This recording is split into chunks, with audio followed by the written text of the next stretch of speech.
টিহুৰ নাটকুচি 5দিনীয়া কাৰ্যসূচীৰে 113 সংখ্যক নমাতি বাৰোৱাৰী শ্ৰী শ্ৰী বাসন্তী পূজাৰ উৎসৱ উদযাপন কৰা হৈছে। ৰাতিপুৱাৰে পৰা হেজাৰ হেজাৰ ভক্তৰ সমাগমেৰে মুখৰিত হৈ পৰিল বাসন্তী পূজা মহোৎসৱ উদযাপনস্থলী। ৰাতিপুৱা পতাকা উত্তোলন কাৰ্যসূচীৰ পিছতেই এক বৰ্ণিল সাংস্কৃতিক শোভাযাত্ৰাৰ কাৰ্যসূচী ৰূপায়ণ কৰা হয়। সাংস্কৃতিক শোভাযাত্ৰা উদ্বোধন কৰে বজালীৰ স্থানীয় বিশিষ্ট সমাজকৰ্মী শ্ৰী দুলাল তালুকদাৰে। আনহাতে তেওঁক সহযোগ কৰে টিহু নমাতি বাসন্তী পূজাৰ উদযাপন সমিতিৰ সভাপতি ৰাধাকান্ত শৰ্মাই। সাংস্কৃতিক শোভাযাত্ৰাত অসমৰ বিভিন্ন থলুৱা কৃষ্টি সংস্কৃতি প্ৰদৰ্শন কৰা হয়। আজিৰে পৰা 5দিনীয়া বৰ্ণাঢ্য কাৰ্যসূচীৰে অনুষ্ঠিত প্ৰতিদিনে নাম প্ৰসংগ সাংস্কৃতিক অনুষ্ঠান আদি অনুষ্ঠিত কৰা হ'ব। অনুষ্ঠানৰ শেষৰ 18 এপ্ৰিলৰ দিনাখন জনপ্ৰিয় কণ্ঠশিল্পী ৰাকেশ ৰিয়ান আৰু প্ৰীতি কলিতাৰ গীত পৰিৱেশন কৰিব। টিহুৰ পৰা কেমেৰা পাৰ্চন হিৰকৰ সহযোগত গোপাল বৈশ্যৰ ৰিপৰ্ট ইছা 24x7।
দশমী ধাৰাবাহিকৰ সৰু চৰিত্ৰত অভিনয় কৰা বাইদেউ আমাৰ সকলৰ চিনাকি ডক্টৰ ধনজিতা বৰ্মনক আমাৰ সাংস্কৃতিক শোভাযাত্ৰাৰ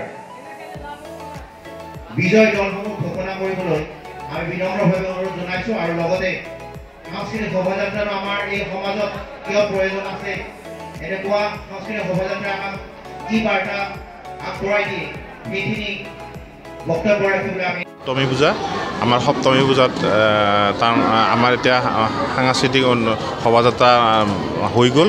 আমি দৰ্শকৰ যথেষ্ট সঁহাৰি পাইছোঁ। আমি গতিকে আনন্দিত।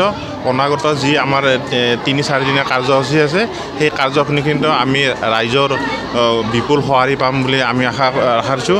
আমি সকলোৰে পৰা সহায় সহযোগিতা তথা আশীৰ্বাদ আমি বিচাৰিছোঁ আমাৰ অনুষ্ঠানটো সাফল্যমণ্ডিত কৰাত। গতিকে সাফল্যমণ্ডিত হোৱাত সকলোৱে সহায় কৰক, আমাৰ এই কামনা। এটা মুখ্য এনেকুৱা এটা ডাঙৰ এটা বৃহৎ অনুষ্ঠানত মানে মুখ্য সম্পাদকৰ দায়িত্ব লৈছে, কেনেদৰে চলাব অনুষ্ঠানটো? শান্তি শৃংখলা মানে আমাৰ ইয়াত আজি 113 সংখ্যক নমাতি বাৰোৱাৰী পূজা আমাৰ জন্মৰ আগৰ পৰাই চলি আছে। আৰু আমাৰ ইয়াত তাৰমানে আমি যিবিলাক কমিটি পাতি দিওঁ সকলোৱে তাৰমানে নিজৰ অনুষ্ঠান বুলি তাৰমানে সকলোৱে নিজৰ কৰ্মহিৰত নামি পৰে আৰু সেইকাৰণে আমাৰ অনুষ্ঠানটো চলোৱাত সহায় হয়। মোৰ আচলতে মই সঁচাকৈ আনন্দিত আৰু নিজকে গৌৰৱ অনুভৱ কৰিছোঁ যে এনেকুৱা এটা অনুষ্ঠানৰ সম্পাদক হ'ব পাৰি নিজে আনন্দিত হৈ। 113 সংখ্যক নমাটি বাৰোৱাৰী বাসন্তী পূজাৰ আজি আমাৰ সপ্তমী পূজা 5 দিনীয়া বৰ্ণাঢ্য কাৰ্যসূচীৰে আজিৰ এই পূজা মহোৎসৱ আৰম্ভ হৈছে। যোৱাকালিও আমাৰ বিভিন্ন কাৰ্যসূচী গৈছিল। আমাৰ আজিৰ কাৰ্যসূচীৰ ভিতৰত সাংস্কৃতিক শোভাযাত্ৰা, আমাৰ দ্বাৰ উদ্ঘাটন আৰু আমাৰ আবেলি ঢুলীয়া প্ৰদৰ্শন আৰু সন্ধিয়ালৈ সাংস্কৃতিক অনুষ্ঠান আছে। হয়, আমাৰ 113 সংখ্যক নমাটি বাৰোৱাৰী শ্ৰী বাসন্তী পূজা উদযাপনৰ যিখিনি আয়োজন, এইবাৰ 5 দিনীয়া বৰ্ণাঢ্য আয়োজন, আমি আজি এদিন অতিক্ৰম কৰিলোঁ। আজি দ্বিতীয় দিনা। প্ৰথম দিনা কাৰ্যসূচীখিনি আমি সুকলমে পালন কৰিছোঁ। ৰাতি 12 বজালৈকে আমাৰ বিয়ানাম প্ৰতিযোগিতা আছিল। প্ৰতিযোগিতাৰ সংখ্যাও যথেষ্ট আছিলে। আমাৰ জালা ভৱানীপুৰৰ পৰাও প্ৰতিযোগী আহিছিলে। আমি যথেষ্ট সুখী আৰু আমি এইবাৰ গৌৰৱ কৰিব পাৰোঁ যে বিহু আৰু বাসন্তী পূজা বহুত বছৰৰ মূৰত একেলগে হয়। এইবাৰ আমি বিহু আৰু বাসন্তী পূজা একেলগে পাই আমিও উৎফুল্লিত হৈছোঁ যে আমাক যথেষ্টখিনি মানুহে আমাক মানে সহায় কৰিছে। তেখেতসকলে আহিছে দূৰ দূৰণিৰ, আমাৰ যিখিনি মানুহ আমাৰ দূৰত থাকে তেখেতসকলেও আমাক যথেষ্ট সঁহাৰি দিছে।